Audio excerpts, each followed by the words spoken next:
Bradley alias Randy ketika masih SD kembali menghantuinya, yang mana pria yang kita panggil Randy saja iseng-iseng menjadikan penghapus berlapis tembaga sebagai peluru ketapel, yang mana peluru itu mendarat di mata kiri Bu Bir hingga mata kiri Bu Bir dinyatakan buta.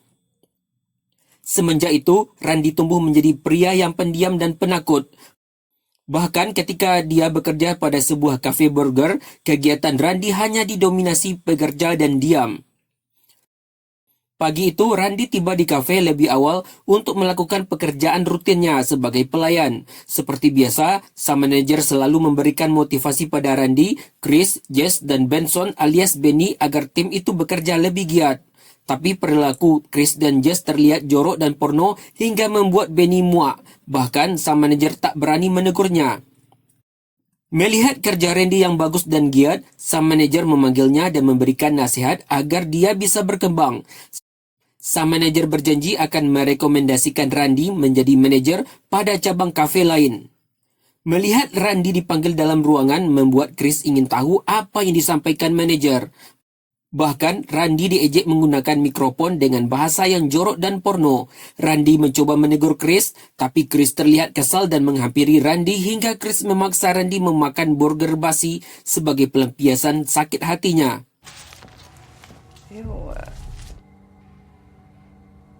Chris. Benny mencoba menegur Chris, tapi Chris seolah-olah merasa jadi orang paling kuat, tak menghiraukannya. Bahkan dia terus memaksa Randy memakan burger basi itu. Benny yang mulai muak langsung keluar dan menuju mobilnya. Disinilah kisah itu akan dimulai. Oh my god. See?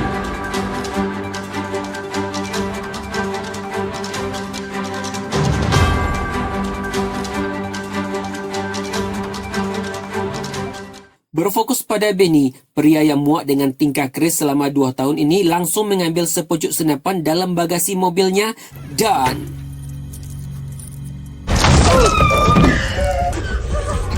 Chris tewas seketika dan saat bersamaan sang manajer yang tak becus menurutnya itu langsung menjadi target kedua. Selang tak berapa lama, Jess juga langsung tamat riwayatnya. Kisah tragis itu membuat Randy semakin ketakutan dengan masa lalunya, apalagi Benny juga menodongkan senjata kepadanya. Benny meminta Randy untuk membantunya memindahkan mayat Chris dan Jess dalam ruangan sang manajer.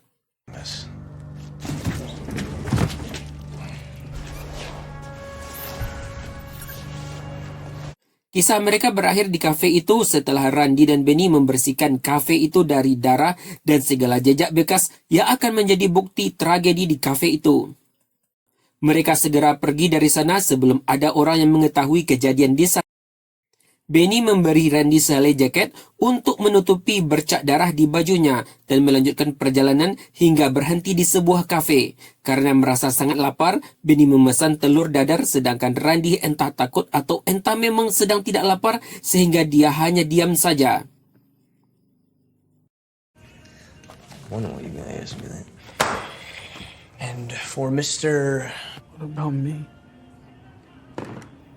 Mereka melanjutkan perjalanan menuju rumah Benny yang mana ibunya sedang sakit, tidak dapat berjalan, tapi merokok masih menjadi rutinitas dan Benny harus mengurusnya. Kondisi kotornya baju Randy menjadi tanda tanya bagi si ibu sehingga Randy terpaksa berbohong bahwa itu hanyalah bekas saus sambal yang tumpah ke bajunya. Tapi si ibu tak percaya, dia meminta Randy mengambilkan telepon di atas meja.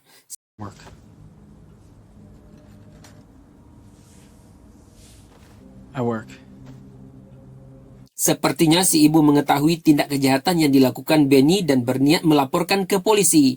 Tiba-tiba Benny mencegat Randy dan... Come on now, hand me the deck. Di perjalanan, Benny mengingatkan Randy kembali bahwa dia tidak dibenarkan memegang benda apapun di rumahnya. Jika hal itu terulang lagi, nasib buruk mengancam Randy.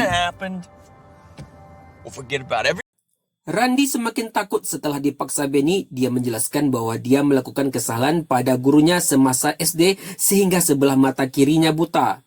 Benny menyarankan agar Randy mengunjungi gurunya dan minta maaf agar rasa bersalahnya hilang. Crack. They join a So really, Untuk memecahkan suasana, Benny bertanya soal pacar sehingga Randy terpaksa menjelaskan bahwa dia punya kekasih tapi sudah putus 3 tahun yang lalu gara-gara kucingnya mati. Hal ini membuat Benny merasa konyol. Yeah. it's unbelievable. Sehabis mengisi minyak di pom bensin dan membeli sebungkus rokok di minimarket terdekat, Benny langsung menghantarkan Randy ke mall, di mana mall tersebut adalah tempat kerja mantan pacar Randy. Sebagai bentuk kepedulian Benny pada perasaan Randy. So it's Lisa. Lisa, mantan pacar Randy, sebenarnya keberatan atas kunjungan Randy karena sebentar lagi dia akan kedatangan tamu, yaitu anak-anak yang akan merayakan ulang tahun. Okay. It wouldn't be that long. I'm sorry, but I'm working. Animal, do you want to decorate? Tapi karena Randy memaksa, Lisa juga terpaksa menerima dan meminta Randy menghias boneka ulang tahun anak-anak nantinya. Doesn't seem like the right way to do it.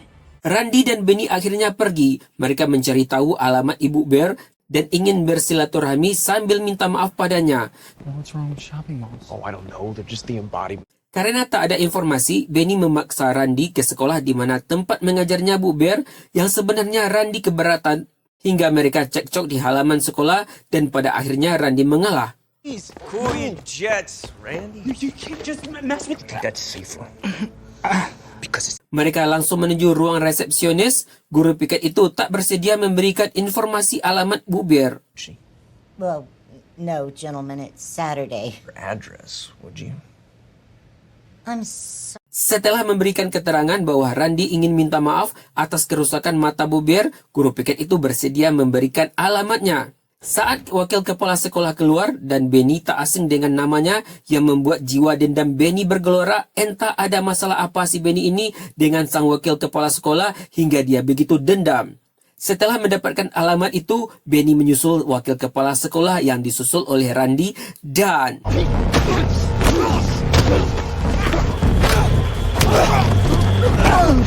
Wajah kepala sekolah itu nyaris hancur di tangan Benny dan dia nyaris tewas. Dan mereka segera pergi setelah Randy mencegat Benny untuk menembak wakil kepala sekolah itu. Dengan kondisi yang sangat marah, Benny terus mengemudikan mobilnya hingga dia tiba di rumah Bu Bear. Setelah mengetuk pintu dan menjelaskan siapa dirinya, Bu Bear langsung memeluk Randy. Hi. How are you? Mereka dipersilakan duduk dan menikmati secangkir teh, namun Benny tetap berdiri dan menyembunyikan tangannya yang berlumur darah. Seketika, Benny pamit ingin ke toilet.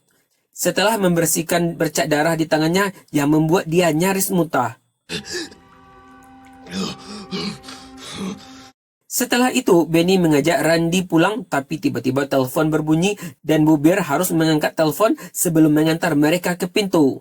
Telepon itu membuat Bu Bear kaget bahwa wakil kepala sekolahnya telah meninggal dan orang yang dicurigai adalah Benny, sehingga Bear berusaha menahannya. Mengetahui hal itu, Benny langsung akan menembak Bear, tapi beruntung dicegat oleh Randy.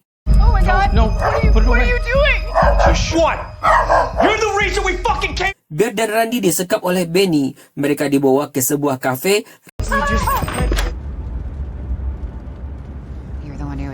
Randy yang pamit ke toilet sebentar langsung menghubungi panggilan darurat pada polisi menggunakan ponselnya.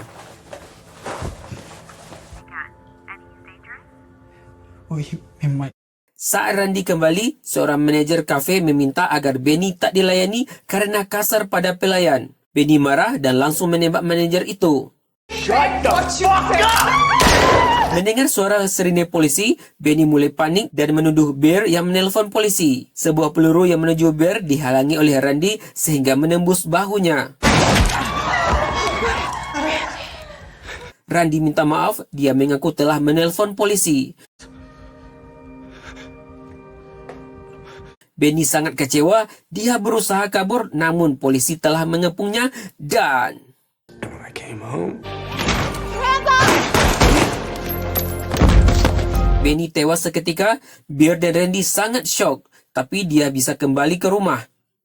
Randy sangat senang, setidaknya dia bisa menebus sedikit kesalahan masa lalu pada Bu Bear.